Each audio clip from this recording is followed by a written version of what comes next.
Single socks have gone missing ever since man walked the earth. Wearing socks, of course, and nobody knows why or what happens to them. This disappearance has baffled minds throughout the sock-wearing ages and continues to do so to this day. Despite some theories, socks are not abducted by aliens, taken by gnomes to be used as hats, stolen by peg-leg sock pirates, permanently borrowed by fairies to be used as sleeping bags, eaten by hungry laundry baskets or vicious washing machines, or sucked through a portal to another dimension.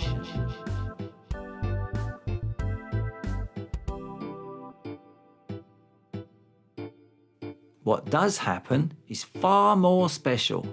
But first, you need to know a few things about us socks.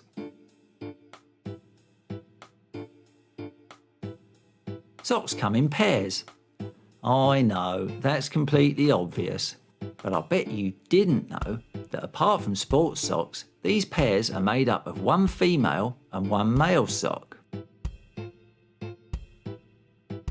This causes no problems at all, and male pink fluffy unicorn socks or female Tyrannosaurus Rex socks are just happy to be what they are.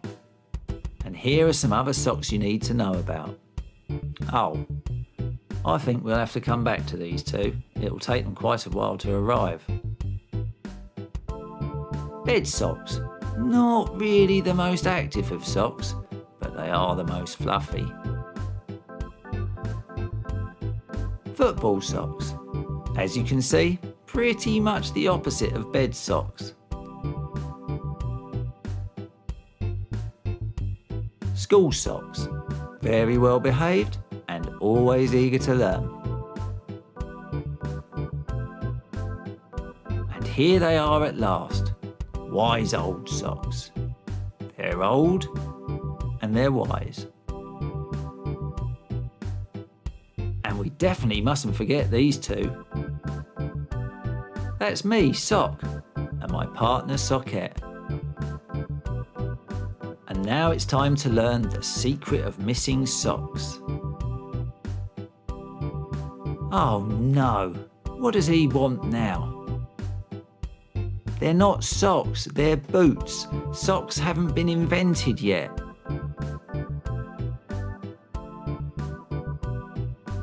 Oh dear, I think I overdid it there. Let's get on with the story. This is where we live, and that's Samantha. She's 10 years old and she loves pink. She's a very happy girl, especially when she's wearing her favourite pink trainers and patterned fluffy socks.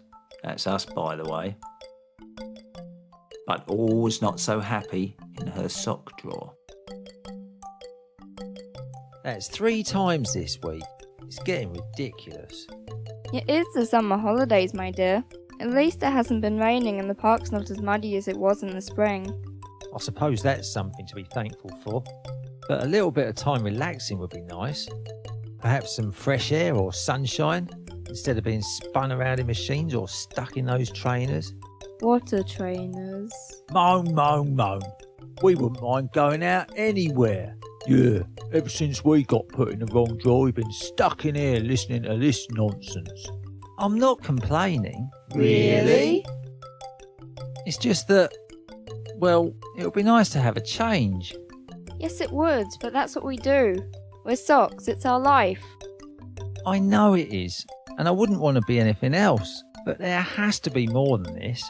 How long will it be before we're all worn out, full of holes and at the bottom of the big bin? There's no need for that sort of talk. I'm sorry, but I worry sometimes, and it's not much fun being the favourite socks. He'll be looking for the sock elves soon. All us socks knew and believed the legend of Socktopia.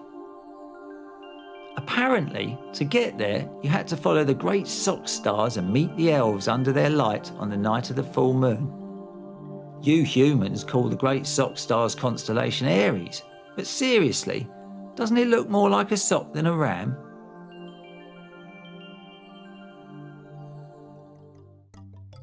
Can't the elves just come and find you when you're asleep? Don't be ridiculous.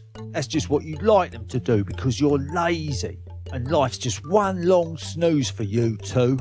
Yeah, everyone knows you got to take the great journey.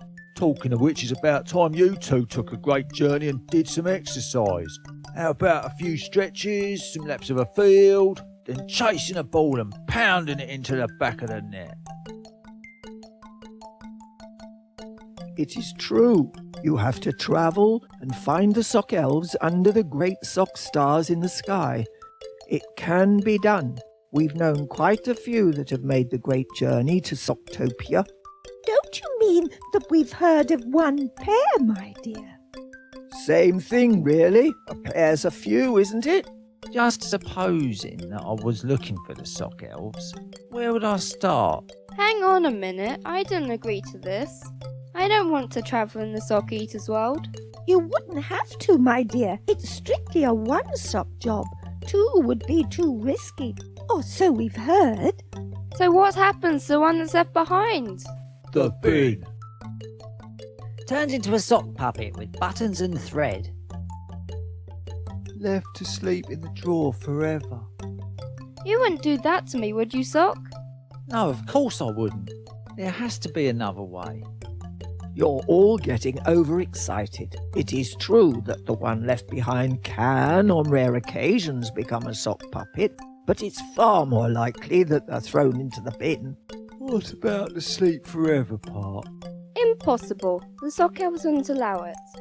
Now, as I was saying, what was I saying? Ah, yes.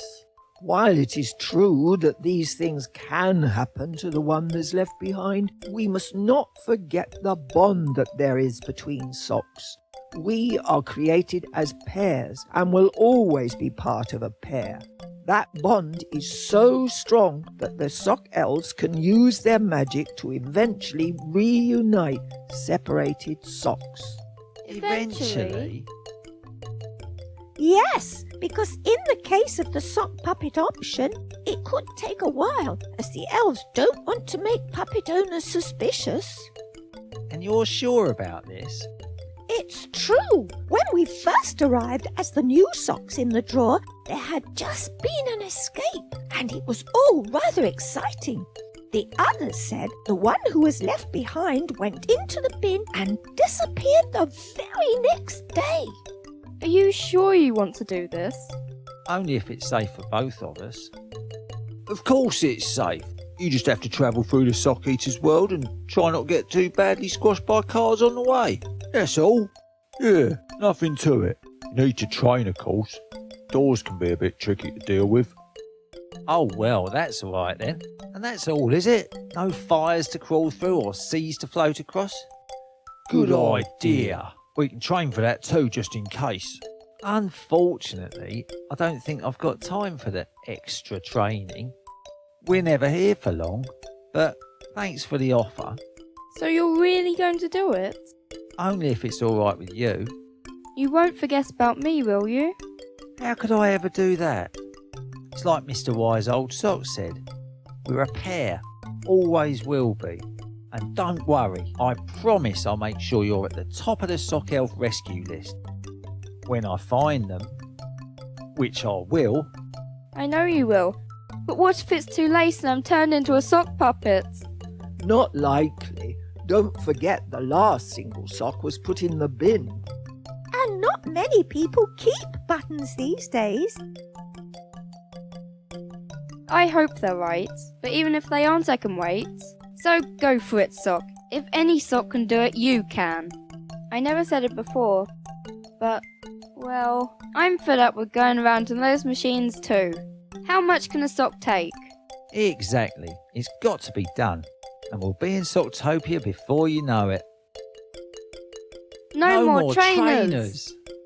This is so exciting. We'll have to make a plan. Preparation and planning are the most important parts of any operation. Apart from training, You have to plan to do that too, or it won't happen. I think we should all be quiet now.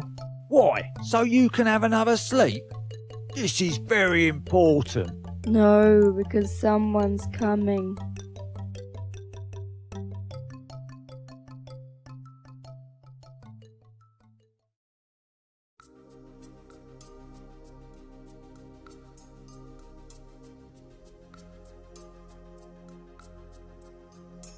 It must have been too hot for socks and we were all left undisturbed for 3 days. We used this time wisely.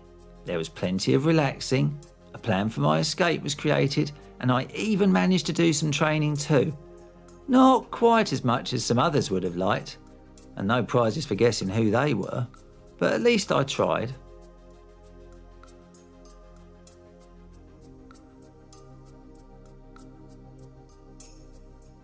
Then one morning it was all over and we were back on Samantha's feet and in the dreaded trainers.